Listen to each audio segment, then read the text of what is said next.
Hey CXLers, Jessica Best back here with another mini feed for you. I'm the professor of the email marketing course for CXL, but this mini feed is going to be focused specifically on mapping lead nurture campaigns. From lead capture to close to beyond, right? Email marketing is the perfect channel to support the lead nurture process all the way through the funnel, to be honest. Quick shout out to Sanjay Manaktala for asking for some specific diagram examples of nurture workflows and how you should nurture a lead that comes in from the website, email by email. Let's dive in.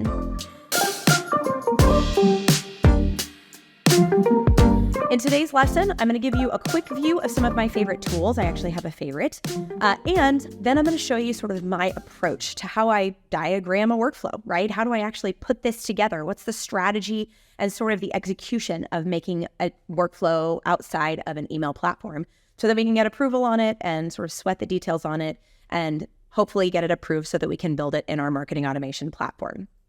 So before we even get started in creating a workflow diagram, this is us kind of drawing up our email marketing automated campaign. The first thing we need is answers. And for that, we're going to turn to the sales team. I want you to buddy up with either the sales or customer service team, an account team, somebody that can tell us what the timeline is for the regular sales cycle, right? Does it take 8 days? Is it usually a swipe a credit card for a free trial and then I call and follow up until they buy the real deal?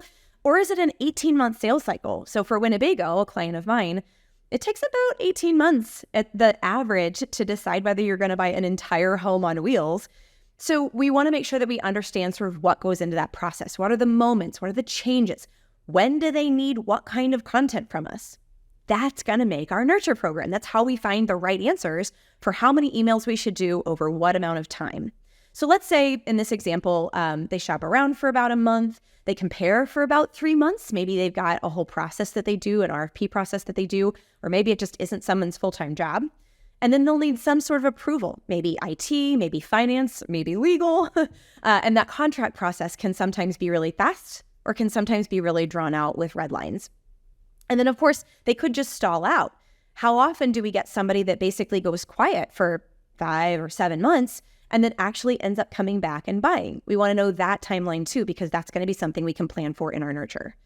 Especially important if you have a seasonal product. So in this example, I'm borrowing some of the things that I worked on, outsourced HR firm, a PEO firm, and kind of using some of their needs and objections, as you'll see on the right-hand side here.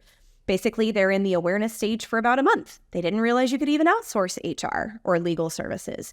And then in consideration, that's when they're really comparing us to our competitors. And so a lot of our content needs to focus on whether outsourcing HR actually solves their problem and why we're better than our competitors.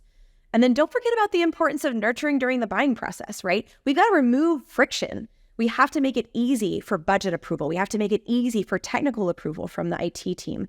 So if legal and finance kill a project, we know we're out. But that's why we need to make our content focused on those topics. Now, start to lay out your ingredients for your nurture workflow. For example, the form and landing page that somebody actually signs up at, right? We captured a lead. Where did that happen? It was on the website somewhere.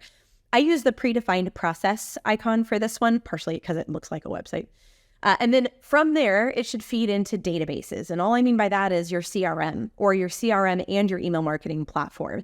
Where does the data come in? What data do we get from that? And what happens next, right? Next is a document, an email, right? Every email should get its own little icon so that we can put timing and things together for that. And then a couple of the other important pieces here are a decision split. This diamond tells us things like, did they open or click? Or are they a big company or a small company?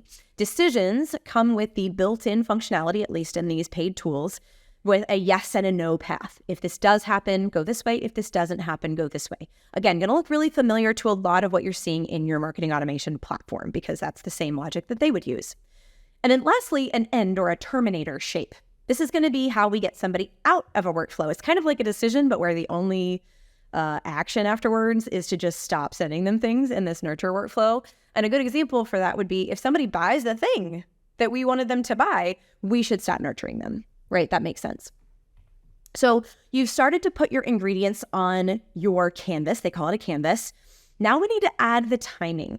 Every arrow, when somebody goes from let's say this is a free guide, download your free guide landing page and form. What happens next? That data goes immediately to our CRM system where they get assigned to a sales rep, let's say, right? That could be important because we're probably going to want to know which sales rep is assigned to them when we talk about what is the content of our emails. But we also want it to immediately go directly into our email marketing or marketing automation platform, because that's going to be where we do a lot of this lead nurture. So as an email marketer, I really need that person pretty quickly. We're looking to send an automated confirmation or the free download within minutes. So if this sync doesn't happen immediately, you might find that your form feeds your CRM and your email platform at the same time, but then we may be missing things like assigned sales rep, right? All things that we want to get down on our canvas so that we're learning what the components of this campaign are. All right, so now we're going to use that timing that the sales team gave us that usually they would normally respond to a lead. Maybe once a week seems right for some teams. Maybe twice a day seems right for some teams. And we're going to do two things. First, we're going to plot marketing emails. They wanted a free guide download. The first email should give them the free guide that they wanted to download, maybe suggest other downloads that they might like, and of course, make the ask.